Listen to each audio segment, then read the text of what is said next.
I want you to put your pants back on because I want to talk to you about Ethereum. Ethereum, friends, is obviously the biggest blue chip altcoin in crypto. It is a representation of the sentiment of risk on in crypto. Remember, Bitcoin is like the safety, the turtle, the defensive, even though it powers on for most of the crypto cycle. Ethereum, friends, has copped a lot of crap. Probably because Vitalik drinks soy. There's a lot of soy-infused themes on there as well. But all of that is mostly tongue-in-cheek. Because Ethereum, friends, is receiving big upgrades. They are coming. You have the Pectra Upgrade coming. Whatever, May 7th. Maybe there's some delays. Whatever, who cares? It's going to turn your wallet into a smart contract. So that'll allow you to do two things. Firstly, it'll allow you to basically remove the approval transaction when you're doing swaps. So you basically can do everything in one click. That's awesome, number one. Number two, you don't need to necessarily pay gas in Ethereum tokens anymore. You can be able to pay gas in the dog poop tether currency, for example, or dog poop circle currency, USDC, USDT, or soy currency, USDS.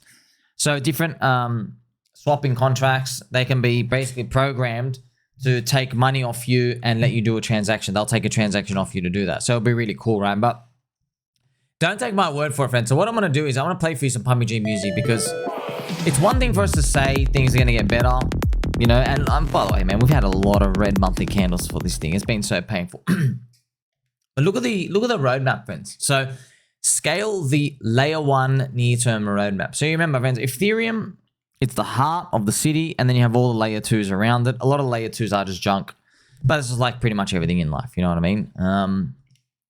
Scale the layer one near-term roadmap. Number one slot delayed execution. So there are a couple of these technology terms. I don't know what the hell they mean, but they look like improvements and things are happening. So the biggest criticism you'll find is people saying, well, the thing's not moving fast enough. Things aren't happening. We need more. The shebangs. We need the up and the down and left and right. It's all a bunch of fugazi, man. It's the business cycle, friends. It's the business cycle. We just so happened we landed up in an area where most people wanted to do turbo leverage on Bitcoin. That will unwind, okay? And it will unwind nasty. Always happens in history. Doesn't matter what cycle it is. Doesn't matter if it's gold, commodities, long-term capital management, bonds, exotic countries. They do leverage on all this stuff. It always ends up the same way. It ends up being hot potato, okay? Look at these upgrades it's going to get. Block level access lists and state diffs, network level erasure coding, history expiry, gas repricing. So, I mean, history expiry, I think it helps, makes it faster. They kind of like prune it. I think that's what they do. So instead of having all the data stored on everywhere, they can basically chip chop it. And things get automatically expired. So they basically make it run smoother. So it's kind of funny, man. All these people looking at these Ethereum dudes, they invented some crazy stuff. What we've been able to do and basically create from crypto after that. To then think they're just going to roll over and just let everyone else take their lunch. Man, you're in for a rude awakening. Don't forget as well, man, Ethereum has most of the stable coins in crypto. 55% of the stable coins are on Ethereum.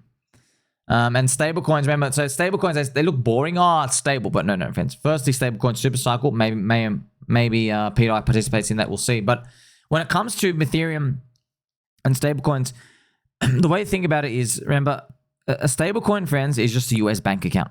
Yeah, it's a US bank dollar account. So if you want to onboard people into crypto, we already have all the risk takers. We have a lot of them. So now you want to get the people who take no risk. Okay, the people who, yes, they're too scared of risk. So how do you get them in? You got to cater to their crappy little US dollar bank account. All right, and it's pretty much not just crappy. Like, at least it's safe. I mean, like, what's the alternative? Hold crypto with that drop freaking 99% for 5 years, and you beg for it to go up. But look at these improvements that are coming. Multi-dimensional gas, separate gas types for call data. Scale Bobs, Scale L1. You see all these nerdy terms out here. So things are coming. Now, here's the thing. To be fair, though, the criticisms of Ethereum, they have nothing to do with the fact that the project is like getting more improvements over time. It's the how long it'll take to do that. Okay, so Sassal is an Ethereum maxi. He made this write-up update. He says, a lot of the focus lately has been put on Ethereum scaling and improving its layer 1, but not enough focus has been put on why we want to scale it. Excluding the obvious reason, which is cheaper fees and more capacity. There's basically hopefully bags go up from that.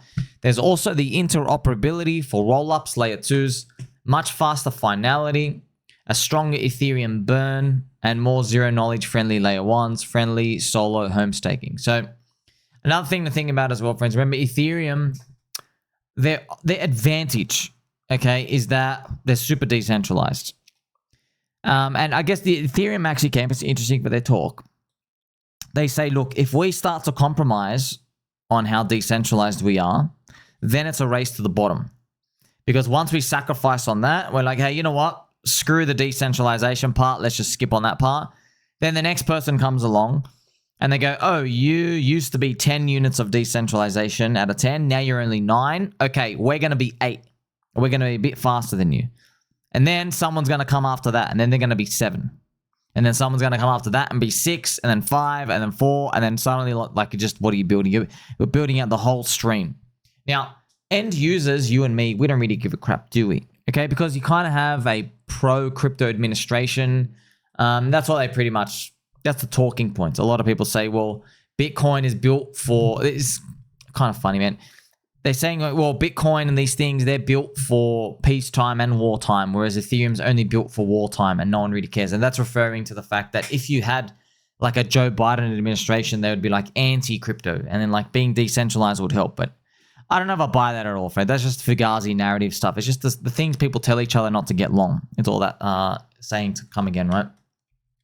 Sassal, if we just natively issue every asset on the layer 1, then the exit window or escape hatch from the roll-up to the L1 works like that for as many assets as possible and makes the properties that layer 2s inherit from Ethereum L1 even stronger. This, to me, is the most important reason to scale and improve layer 1. It greatly strengthens the layer 1's role as the hub of the universe. So that's the whole premise of what they're doing, is to enhance this layer 1 in the middle, and then everything else is like a city. And there's roads coming out there. That's pretty much it. But all of this debate got sparked by a Vitalik blog out here, because all these tech things that appear, friends, I know, like, it gets under your skin a bit. You're like, man, what are we even doing here? Like, are you making progress? Who makes these decisions? We just got to roll with it, man. We're surfing the wave. And look, obviously, Ethereum at this ratio to Bitcoin, poop, very poop. So we're probably just hoping for a retracement recovery. But looking forward to the future, you can pretty much see it ain't going away, which is kind of funny. How did we get to a market cycle where people think this thing's dead? That's just what happens, man. When a price goes down long enough, friends, that's it. People think it's dead. And by the way, if a price goes up enough, they think it's invincible. That's what happens, right?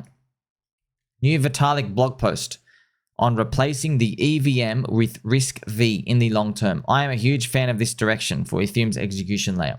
So remember, I heard Ivan talking about it when it first came out. It's like, you know, maybe it replaces this, but it's going to take 5 years. Oh my gosh, 5 years. So that is what it's up to. It's up to us to decide how badly do we want it. Also, when it comes to these, friends, as well, all these like layer 1 chains, like, it's funny, man. Like, you're worried about the roads in a city, like, but you should be worried about creating economic businesses in the city. Who cares about the roads, bro? Right? The roads mean nothing. Like, who cares? Okay, if you're in the #1 murder capital of the world, who gives a crap if the roads are clean? Oh, wow, there's no chewing gum on the roads. Yeah, but you get your head blown off once you get out of the car. Okay, and that's literally, it's a perfect metaphor for the crypto, right? Your head gets blown off everywhere. How about we stop blowing people's heads off? How do we do that? Well, we're trying to discover more and more use cases over time, which means you kind of have like a baseline economic activity for everyone to participate. But still, we look forward to the future. I wonder if we get this within the next 12 months, huh? Bitcoin 200K, Ethereum 7K. This would be an ETH BTC of 0.035. This is still a failure, by the way. This is shocking. And Solana $1,000. Of course, everybody's got the Solana $1,000 wet dream, because most of the people, especially on crypto Twitter, they're long soy, they're long all the altcoins and meme coins on there. So Ethereum, that's why I want to give you all an update. Yeah, updates are coming, upgrades are coming. The ecosystem's not going away. They do have an Ethereum spot ETF. Yeah, no one cares about it now, but let the business cycle continue, and we'll see what happens out there. Real world assets might be the next frontier. It's all happening, but I still think this cycle, most of the altcoin ETH ratios catch up. Okay, we'll see how it all plays out from here. Nothing is set in stone, friends. Don't forget, man. Like, look at the crowd's got a big target. Everyone says 200k BTC, whatever. 7 to 10k Ethereum. We'll see about that. Because I had that too. We all have that. We all have that average number. You know what markets do, man. Always leave you some surprises. Hopefully it's a surprise to the upside. I'm going to keep tweaking my nipples. Like, subscribe, bit about it all. Catch you soon.